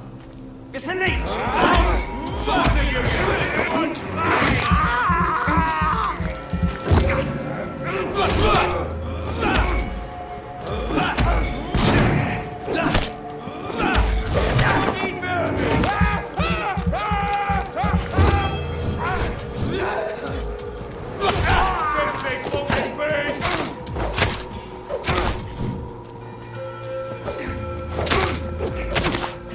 Roast it alive!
Hello, Mr. Petrescu. Hello, Dr. Reed.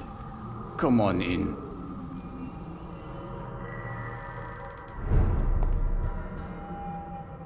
Yes?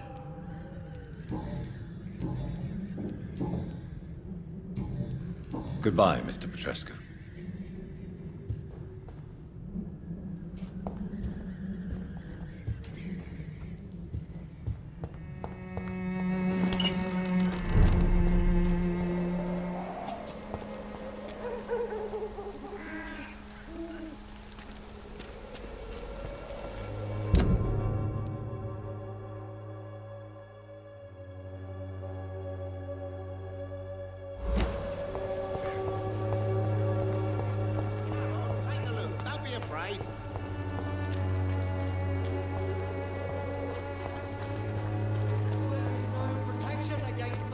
You look so pale, my lord. Would you like me to revive you?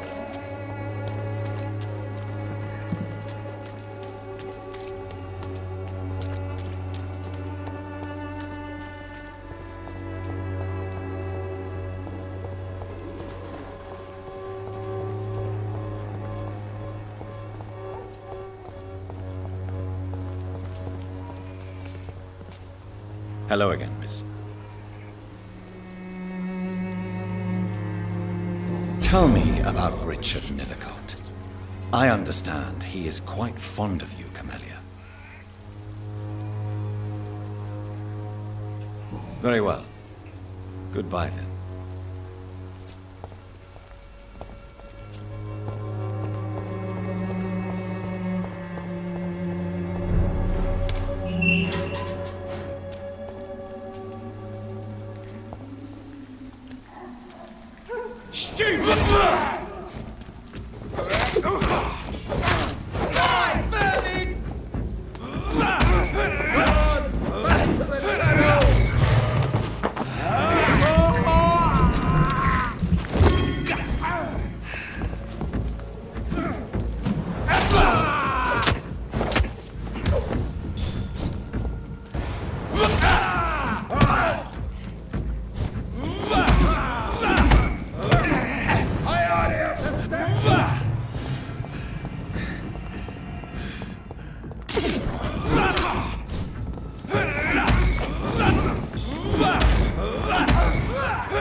Away with you!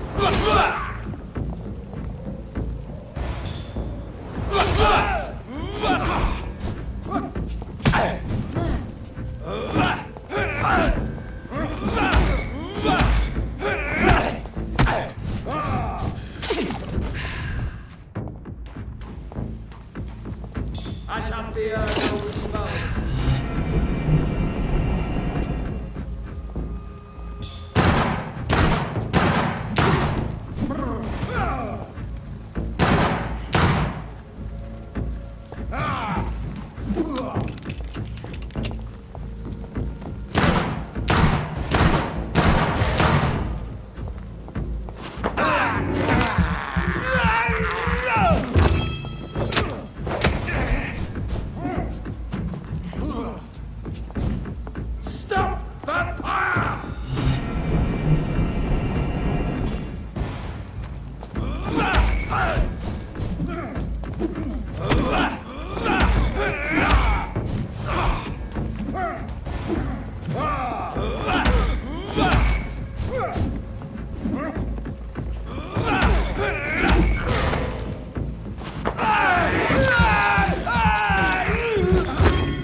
This man stunned me with his faith. His crucifix. This is not good news.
Turn around, sir.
human blood.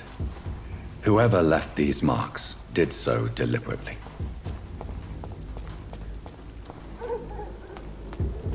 Kill it, boys! Crush the leech, boys!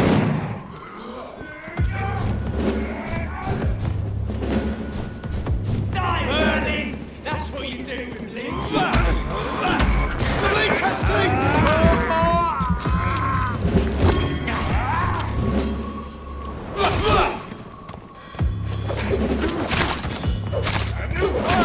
Something fucking beast!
Good evening, Nurse Brannigan. Good evening, Doctor.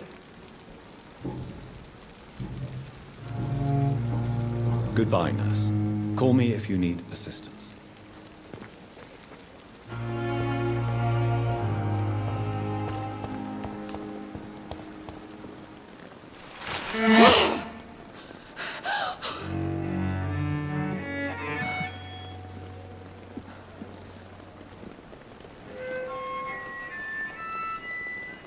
I would ask you to avert your eyes, sir. Or did you not know it was rude to stare? I knew it. Speak up, Dr. Reed. I like a man who speaks his mind.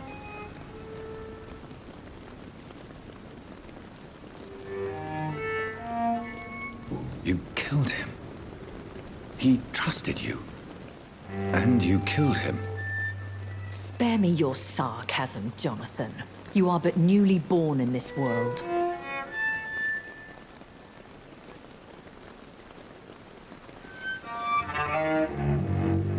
We are vampires.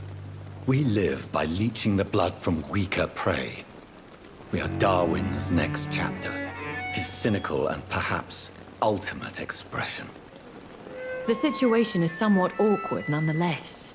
I have not been observed sustaining myself for many decades. I have to say I'm a trifle embarrassed. Anyway, I have concluded my inquiries concerning your blackmailer. I see. Please excuse my agitated state. Under normal circumstances, I wouldn't let anyone see me in this condition. The case is closed, your ladyship. The person who took advantage of you has, shall we say, seen the error of her ways. So who was it? My lady, the blackmailer was dealt with using the utmost discretion. The culprit's identity is of no relevance. Thank you, Jonathan. That is exactly what I needed from you. You have proven your loyalty, so, as a friend, please accept this small token of my appreciation. Thank you, my lady. If you have an inclination to learn more about vampires or your current situation, I will be glad to aid you in your quest for knowledge.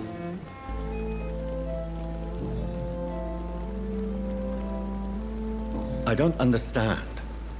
Why was I created and then left for dead? That is a question only the one who made you can answer. It's not normal practice. I doubt even if you find him, he will answer you, considering how cruelly he treated you.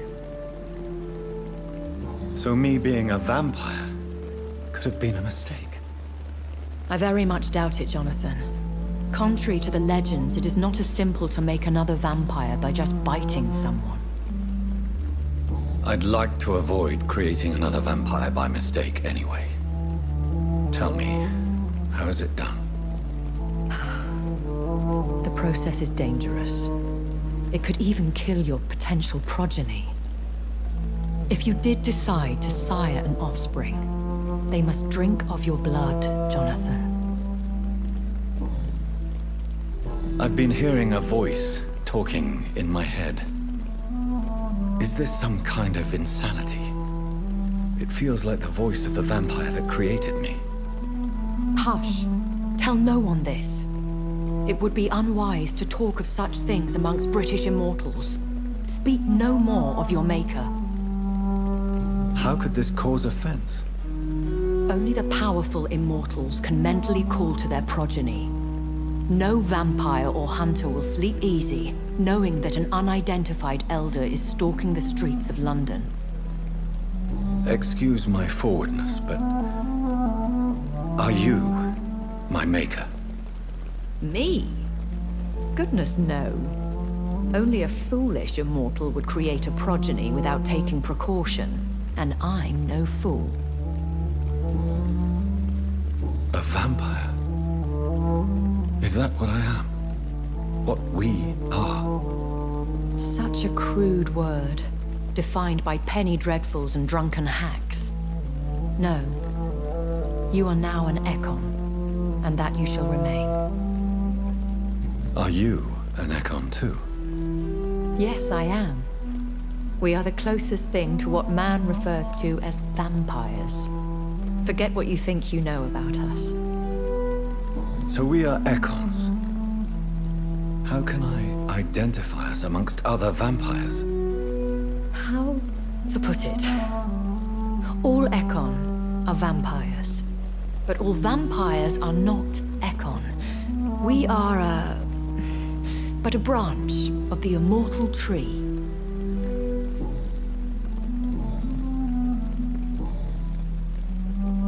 Why did you save me in the canning factory? I could hardly stand by and watch such a promising young blood as yourself be torn to shreds by some gutter scowl. William Bishop wasn't the vampire that created me then. No, Jonathan. Whatever their strength and demeanor, scowls are the progeny of careless vampires. It cannot be the other way round. What type of vampire is a skull? Not a true vampire.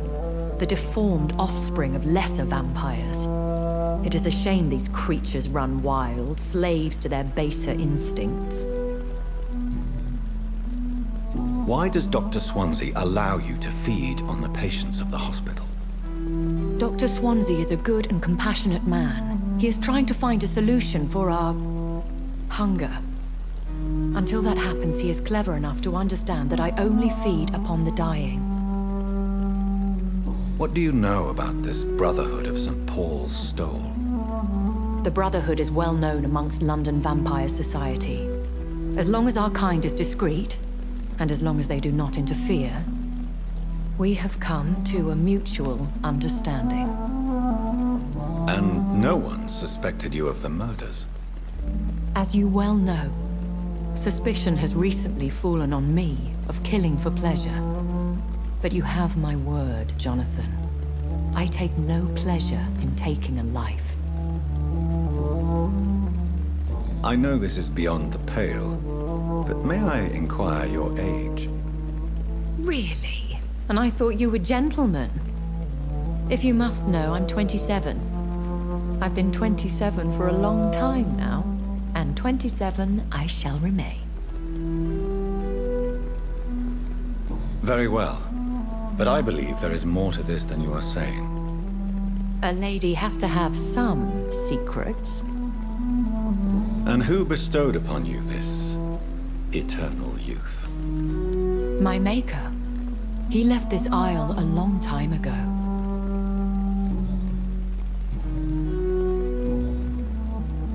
When I awoke, changed, I was chased and attacked by vampire hunters. Prepared and well-trained. Though I can't be certain. More than likely, it was the once glorious Guard of Priwen. Once glorious, but still dangerous. They have seen better days, but all fanatics are dangerous. You would be wise to stay clear. They are sworn to destroy our kind. You make them sound like some sort of cult. More a society, and like all the best ones, a secret society. I thought them almost gone, but it seemed they have been recruiting. I've been away from London and England for 3 years. This isn't the city I remember. Things have gone from bad to worse here, Jonathan. I've lived in this city for a long time, and I've never seen it like this.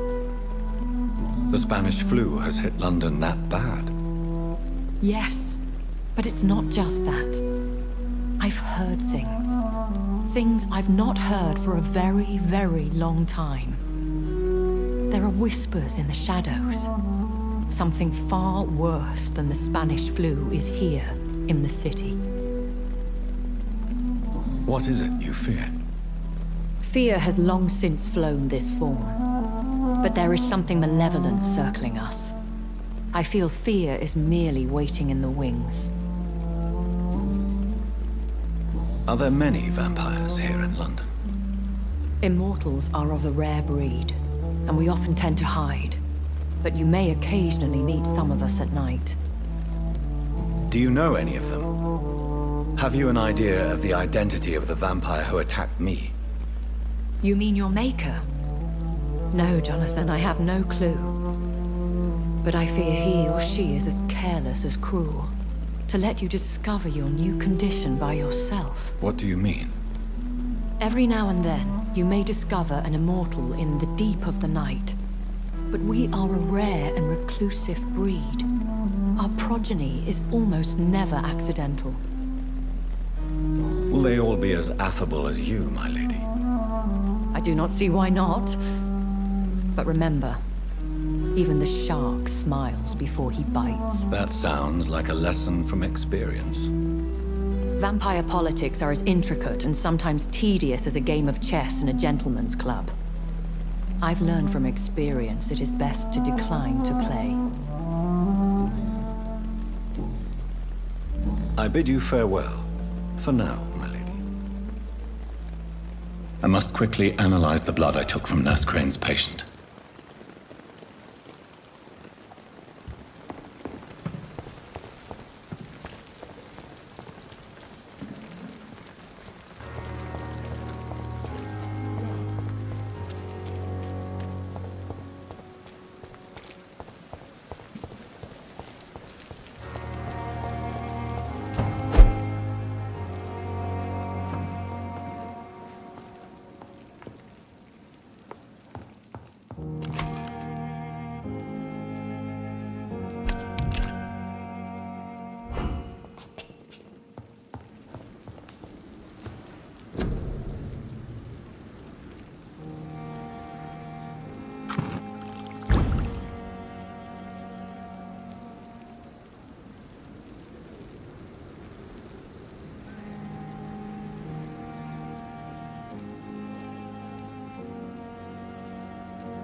Razvan Vasily was infected by Spanish flu, but also has the highly unstable blood of the Skulls.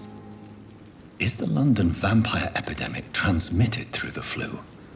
I should talk to Dr. Swansea about it.